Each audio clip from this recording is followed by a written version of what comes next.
Berikan sedikit penjelasan tentang hati-hati dengan modus operandi skamer ataupun penipuan secara dalam talian ataupun melalui panggilan telefon yang sudah merungkaikan banyak kesan mangsa kepada penipuan seperti jenis ini. Betul, Tuan Ismail. Dan untuk bercakap lebih lanjut tentang perkara ini, bersama kami pagi ini Tuan Jazano Azri Arifin, Eksekutif Kanan Outreach dan Komunikasi Korporat. Assalamualaikum, Tuan.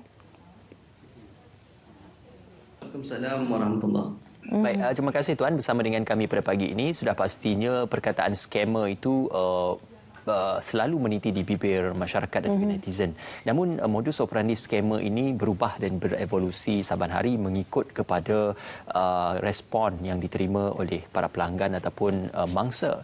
Jadi dalam kita mengenal pasti modus operandi dan apa yang ingin dilakukan oleh skamer, apa sebenarnya perkara asas yang perlu untuk diteliti terlebih dahulu, Tuan? Okey, terima kasih Ismail, Hana. Bila kita bercakap tentang scam, kita perlu tahu sebenarnya scam itu membawa erti kepada satu tindakan ataupun perbuatan penipuan yang akhirnya mengakibatkan keuntungan di pihak yang melakukan. Dan kita rasa sekarang ni pun rakyat kita, rakyat Malaysia banyak dah mendengar berita-berita berkaitan tentang scam ataupun fraud ataupun yang paling terbaru ini adalah Macau scam. So apabila dikatakan sebagai penipuan melalui panggilan telefon khususnya, makanya pendengar kita ni sebagai rakyat Malaysia kita kena tahu terlalu banyak modus-modus operandi yang dilakukan oleh scammer.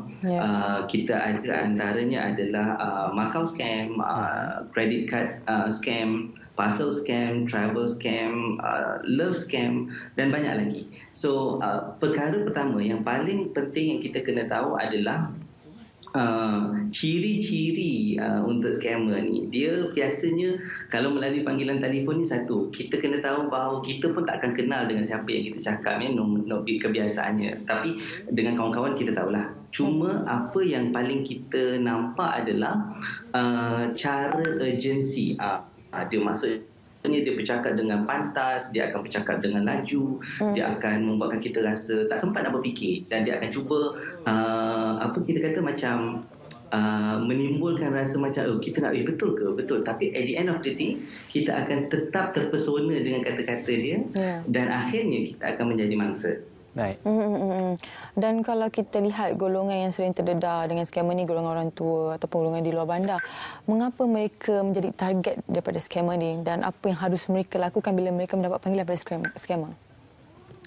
Okey, baik Ana. Dia macam ni. Bila kita bercakap tentang antara golongan yang paling terdedah, kalau dulu kita tengok macam golongan wanita yang kesunyian, yang bersendirian, yang ingin mencari pasangan hidup dan sebagainya.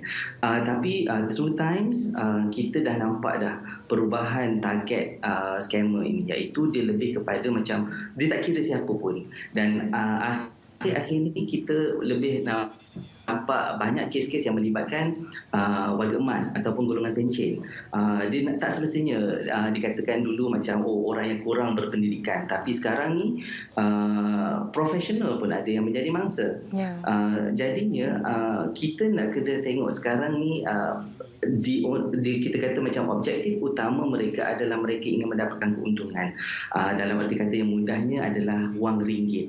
Jadi mereka akan cuba mencari sesiapa yang mudah terpedaya dengan taktik-taktik yang dinyatakan. Dan dalam masa yang sama juga, kita tak nafikan scammer ini juga dia memerhati dan kita kata dia belajarlah juga tentang psikologi mangsa yang ingin mereka cari. Dan dia tahu, contohnya bila kala kita berada dalam keadaan yang tak boleh berfikir secara rasional, dia tahu bila kala kita akan mengikut arahan, dia akan rasa macam takut apabila mereka diugut. Mereka akan rasa gusar, gundah apabila mengatakan bahawa ada hutang mereka yang yang tertonggak. Mereka juga takut kalau sekiranya kalau tidak diselesaikan hutang tersebut ataupun pembayaran apa sahaja pun, tindakan mahkamah, tindakan undang-undang akan diambil. Maka mereka belajar study tentang mangsa yang mereka cari. Apabila kita katakan macam Hana cakap tadi, golongan tua, golongan warga emas yang duduk di kampung-kampung, kadang-kadang kita tak nafikanlah ibu bapa kita yang berada di kampung, mereka jarang melihat kepada isu-isu yang sebegini, ataupun mungkin mereka dapat tahu, tetapi apabila modus operandi itu digunakan melalui internet ataupun telefon mudah alih ataupun apa sahaja, kita tak nafikan ibu bapa ataupun warga emas ini, mereka tidaklah macam kita kata macam sentiasa berpegang dengan dia punya handphone untuk dia nak dapatkan maklumat-maklumat terkini. Makanya sedikit sebanyak hal ini yang menyebabkan mereka terdedah menjadi mangsa terhadap segala apa yang modus-modus operandi yang scammer lakukan. Okey, kita sedia maklum dengan sedikit kelonggaran untuk pengeluaran KWSP akan diumumkan nanti, maka sudah pasti akan ada beberapa golongan yang mempunyai tunai di tangan dalam satu jumlah yang besar. Jadi mungkin ini akan menjadi tumpuan kepada scammer ataupun penggiat scammer itu sendiri untuk mensasarkan kepada mereka, khususnya kepada mereka yang menerima duit persaraan, duit pencen ataupun duit daripada KWSP. Jadi bagaimana untuk kita menggalakkan supaya berhati-hati dengan modus operandi scammer yang mensasarkan mereka yang mempunyai tunai di tangan yang banyak seperti ini? Ya. Okey, baik Mael. Lanjutan kepada apa yang dinyatakan, situasi yang dinyatakan tadi, kita faham bermulanya Januari, rakyat yang terkesan dengan pandemik COVID-19 akan dibolehkan untuk mengeluarkan simpanan KWSP mereka sehingga maksimum RM60,000. Ada yang akan mendapat bayaran tunai selepuk macam tu kan. Okey, kita bercakap bagi sesiapa yang akan menerima, ataupun sekarang ni pun ada dengan duit pencen kita, ataupun mungkin ada warga yang akan bersara dan akan menerima duit dalam satu jumlah yang banyak.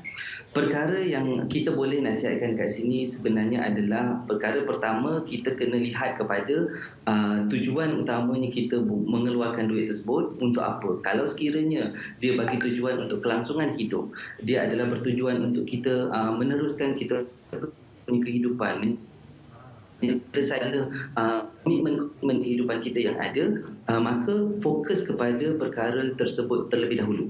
Sekiranya dah selesai dah semua, kita dah katakan macam hutang yang tertunggak kita dah bayar, kita dah kita kata macam segala komitmen yang perlu diselesaikan kita dah selesaikan, maka segala duit simpanan yang ada, duit lebihan yang ada, ianya juga perlu diambil berat, maka perlu ada simpanan. Kita simpan, letaklah di tempat yang ni. Dan dalam masa yang sama, kita perlu ingat bahawa modus operandi ini dia tidak kenal sesiapa.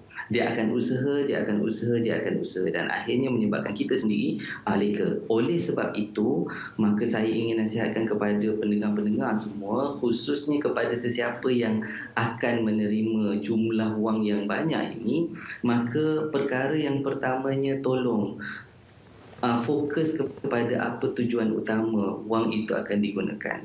Yang kedua, jangan mudah terpedaya dan terpesona dengan janji-janji manis yang ada.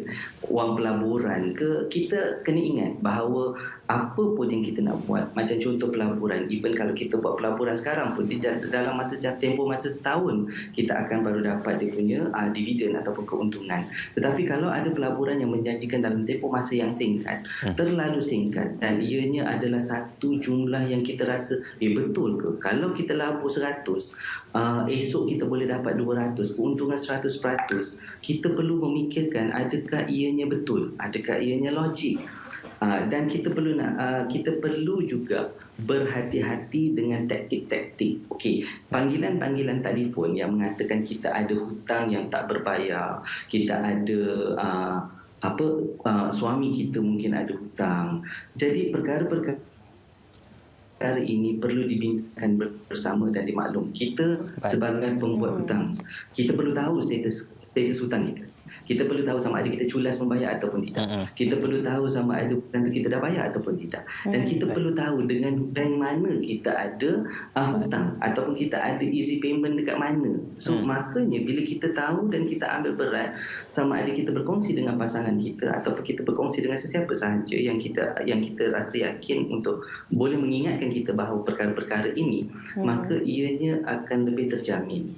Maka apa yang saya boleh nyatakan kat sini, pengguna berhati-hati dengan apa sahaja modus operandi, teknik-teknik scammer yang ada, ambil tahu. Dan nasihat saya juga kepada kita sebagai anak-anak, tolong ingatkan ibu bapa kita yang berada di kampung, makcik-makcik kita yang berada di kampung, supaya mereka juga tahu tentang taktik-taktik ataupun modus operandi scammer ini, agar mereka sendiri berhati-hati, agar mereka sendiri tahu apakah yang perlu mereka lakukan dan bagaimana mereka untuk mengelakkan diri mereka daripada terus menjadi mangsa. Baik, terima kasih yang diucapkan kepada Tuan Jazanul Azriq Arifin, Eksekutif Kanan Outreach dan Komunikasi Korporat bersama dengan kami.